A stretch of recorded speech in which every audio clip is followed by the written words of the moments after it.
రాష్ట్రంలో కేసీఆర్ బస్సు యాత్ర కాదు మోకాల యాత్ర చేసినా జనం నమ్మరని విమర్శించారు బీజేపీ ఎంపీ లక్ష్మణ్. అసెంబ్లీ ఎన్నికల్లో బీఆర్ఎస్ కు జనం బుద్ధి చెప్పారని అన్నారు.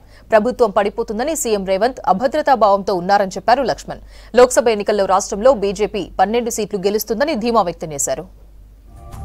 కేసీఆర్ గారు చెప్తా ఉన్నారు 25 మంది కాంగ్రెస్ ఎమ్మెల్యేలు నాతో టచ్ లో ఉన్నారని.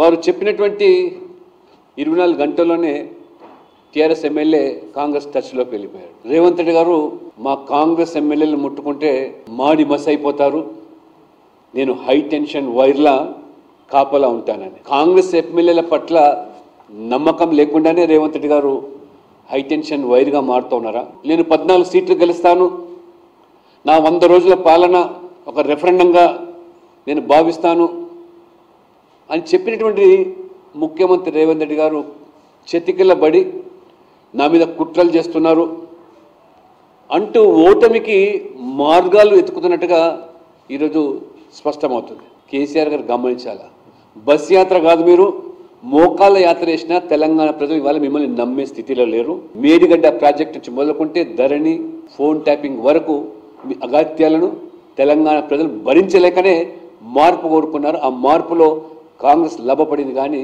కాంగ్రెస్ బలం కాదు. దేశవ్యాప్తంగా కూడా 10 సంవత్సరాలుగా కాంగ్రెస్ పార్టీ కూడా ఒక ప్రతిపక్ష పాత్ర పోషించడం కూడా ఘోరంగా విఫలం చెందింది. దేశంలోనే కనుమరుగైతున్న కాంగ్రెస్ పార్టీ తెలంగాణలో కూడా బతికి బట్టకట్టే పరిస్థితి లేదు. కాంగ్రెస్